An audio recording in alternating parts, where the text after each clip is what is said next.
Hello everyone, আসসালামু আলাইকুম। Welcome back to my channel. সবাইকে স্বাগত জানাচ্ছি আজকের এপিসোডে। আজকে খুব সহজ এবং কমন দুটি ডেজার্ট আইটেম শেয়ার করছি। প্রথমত তৈরি করছি ব্রেড ক্যারামেল পুডিং। আমরা কম বেশি সবাই পছন্দ করে থাকি। ডেজার্ট আইটেম হিসেবে এটা খুবই ইজি এবং কম সময়েই ঝটপট তৈরি করে ফেলা যায়। আর আপনারা যদি আমার চ্যানেলে নতুন হয়ে থাকেন আর আমার চ্যানেলটি যদি সাবস্ক্রাইব করে না থাকেন, তাহলে আপনাদের কাছে অনুরোধ থাকবে প্লিজ আমার চ্যানেলটি সাবস্ক্রাইব করে দিবেন আর পাশে থাকা বেল আইকনটি প্রেস করে রাখবেন, যাতে করে আমি নিত্য নতুন কোনো রেসিপি আপলোড দিলে সহজেই নোটিফিকেশন আপনার কাছে পৌঁছে যায়। তো আর দেরি না করে রেসিপিতে চলে যাচ্ছি। পুডিং তৈরির প্রথম কাজ হচ্ছে ক্যারামেলটা তৈরি করে নেওয়া। তো ক্যারামেল তৈরির জন্য এখানে একটি আমি ননস্টিকের ফ্রাই প্যান নিয়ে নিয়েছি। চেষ্টা করবেন ক্যারামেল তৈরির জন্য সবসময় মোটা তলানিযুক্ত কোনো হাঁড়ি ব্যবহার করতে। তো এর মধ্যে আমি দিয়ে দিচ্ছি 3 টেবিল চামচ পরিমাণ চিনি। চিনিটা দিয়ে আমি কোনো রকম নাড়াচাড়া করছি না, চুলার আঁচটা একদম মিডিয়ামে রেখেছি এবং অপেক্ষা করছি চিনিটা আস্তে আস্তে গলে আসা পর্যন্ত। তো দেখতে পাচ্ছেন চিনিটা গলে আস্তে আস্তে রং আসতে শুরু করেছে। আর এরকম ব্রাউন কালার হয়ে আসলেই সাথে সাথে আমি চুলাটা বন্ধ করে দিব, কারণ বেশি কালার চলে আসলে কিন্তু ক্যারামেলটা তিতা লাগবে এবং দেখতেও ভালো লাগবে না। তো এরকম একটা সুন্দর সোনালী কালার চলে আসলে চুলা বন্ধ করে নামিয়ে নিতে হবে এবং সাথে সাথে যে পাত্রে আমি পুডিংটা বসাবো সেই পাত্রে ক্যারামেলটা ঢেলে নিচ্ছি আর এভাবে ঘুরিয়ে চারপাশে ক্যারামেলটা ছড়িয়ে নিচ্ছি। আর এখন আমি দেখা সৌন্দর্যের জন্য এই ক্যারামেলটা শক্ত হওয়ার আগেই, মানে ক্যারামেলটা ঢালার পরই এর উপরে কিছু কালো কিশমিশ ছড়িয়ে দিচ্ছি। এটা একদমই অপশনাল, আমি দেখা সৌন্দর্যের জন্য করছি।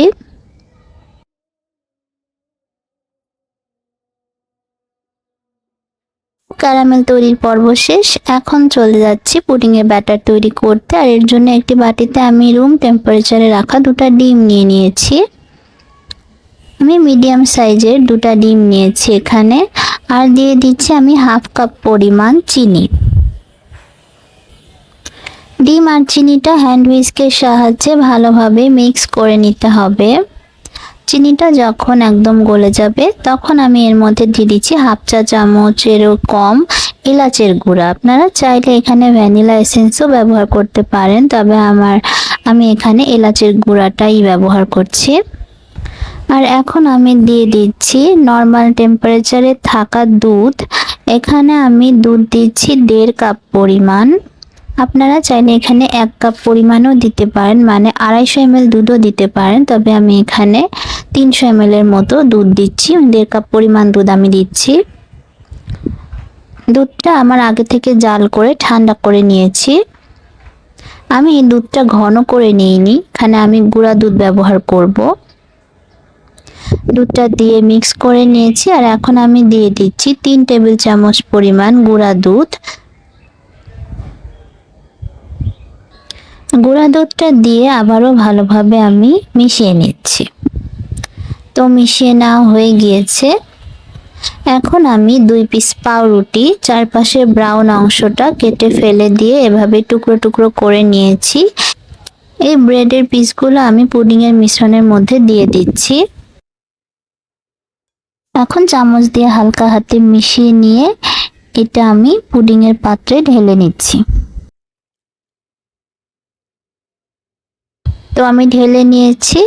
এখন এটা আমার বেক করার পালা। তো পুডিংটা ভাপে বসানোর জন্য এখানে আমি একটি হাঁড়িতে পানি নিয়ে নিয়েছি। পানিটা আমি গরম করে নিয়েছি। এখন এর মধ্যে একটি স্ট্যান্ড বসিয়ে আমি পুডিংয়ের পাত্রটি ঢেকে বসিয়ে দিয়েছি। এখানে লক্ষ্য রাখতে হবে অবশ্যই পানিটা যাতে পুডিংয়ের বাটির 1/3 স্পর্শ করে, মানে পুডিংয়ের বাটিটা যাতে এই পানির মধ্যে অন্তত অর্ধেক পরিমাণে বা 3 ভাগের 1 ভাগ যাতে এই পানিতে ডুবে থাকে। এখন আমি এই পাত্রটা ঢেকে দিচ্ছি আর একদমই কম আঁচে আমি 30 মিনিট ভাপে পুডিংটা তৈরি করে নিব। তো ফিরে আসলাম আধা ঘন্টা পর। এখন আমি একটি কাঠির সাহায্যে চেক করে দেখছি পুডিংটা তৈরি হয়েছে কিনা। কাঠিতে যদি কিছু লেগে না থাকে তাহলে বুঝতে পারবেন যে পুডিংটা তৈরি হয়ে গেছে। এখন এই পুডিংটা আমি একদমই ঠান্ডা করে 2 থেকে 3 ঘন্টা ফ্রিজে রেখে তারপরে সার্ভ করে নিচ্ছি।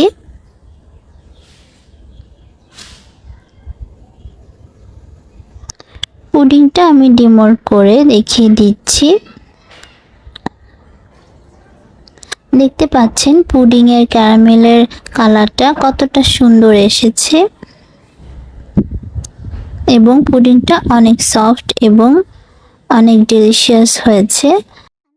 তো ঈদের দিন বা ঈদের আগের দিন রাতে কিন্তু আপনারা এভাবে ডেজার্ট তৈরি করে ফ্রিজে রেখে দিতে পারেন। তো আশা করছি ভিডিওটি আপনাদের ভালো লেগেছে।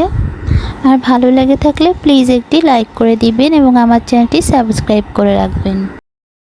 তো পরবর্তী রেসিপিতে ফালুদা মিক্স দিয়ে খুব সহজেই ফালুদা তৈরি করে রেসিপিটা আপনাদের সাথে শেয়ার করছি।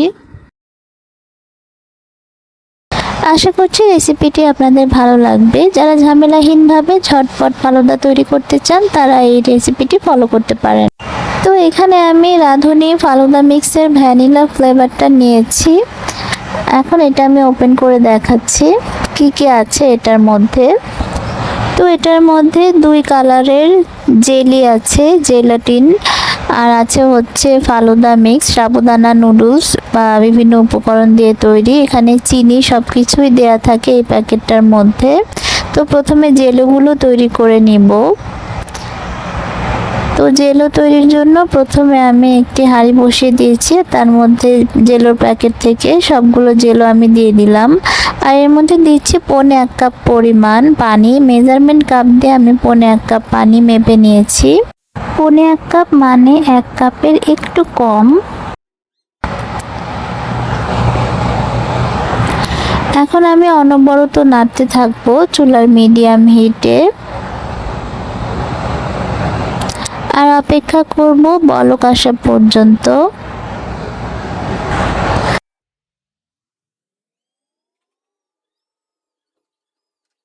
বলক ওঠার পর আমি জাস্ট আর 1 মিনিট জাল করব। আর জাল করে এটা আমি এরকম একটু ছড়ানো প্লেটে ঢেলে নিচ্ছি আর রুম টেম্পারেচারে এটা আমি ঠান্ডা করে নিব। ঠান্ডা হয়ে আসলে এটা একদম জমে শক্ত হয়ে যাবে। আর সেম প্রসেসে সবুজ রঙের জেলোটাও কিন্তু আমি তৈরি করে নিয়েছি। এখন ফালুদাটা তৈরি করে নিব। আর এর জন্য একটি হাঁড়িতে আমি 1 লিটার পরিমাণে লিকুইড দুধ নিয়ে নিচ্ছি। দুধটা কিন্তু আমি আগে থেকে জাল করে ঘন করে নিইনি। আর দুধটা যখন হালকা গরম হয়ে আসবে এর মধ্যে আমি দিয়ে দিচ্ছি সেই ফালুদা মিক্স। প্যাকেটের পুরোটাই আমি ঢেলে দিচ্ছি। তারপর নেড়ে চেড়ে মিক্স করে নিচ্ছি। এর মধ্যে চিনি, গরম মশলা, সব বাদাম সবই থাকে, তাই এক্সট্রা করে আর কিছুই দিতে হবে না। এখন চুলার মিডিয়াম হিটে অনবরত জাল করে নিতে হবে আর একটু পরপর নেড়ে চেড়ে দিতে হবে।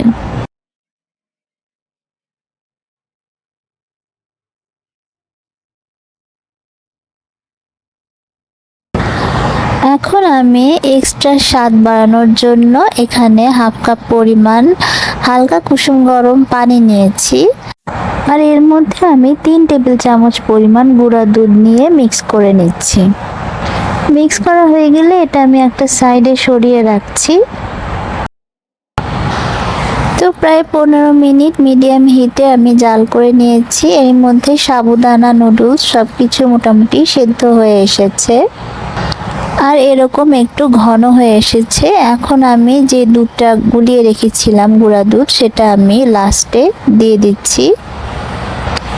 দিয়ে আরও 2-1 মিনিট আমি একটু নেড়ে চেড়ে তারপরে নামিয়ে নিচ্ছি।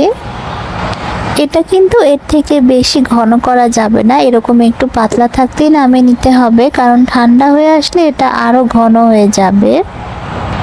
তো এখন আমি এটা রুম টেম্পারেচারে ঠান্ডা করে ফ্রিজে রেখে পুরোপুরি ঠান্ডা করে নিব, কারণ এই ডেজার্টটা পুরোপুরি ঠান্ডা অবস্থায় সার্ভ করতে হয়। তো ফালুদাটা আমি ফ্রিজে রেখে পুরোপুরি ঠান্ডা করে নিয়েছি, এখন সার্ভ করব। আর এখানে আমি আপেল, কলা আর আঙুর কেটে নিয়েছি, আর জেলিগুলো আমি ছোট ছোট কিউব করে কেটে নিচ্ছি। আর এখন এই ফালুদার মধ্যে আমি সবগুলো অ্যাড করে দিচ্ছি।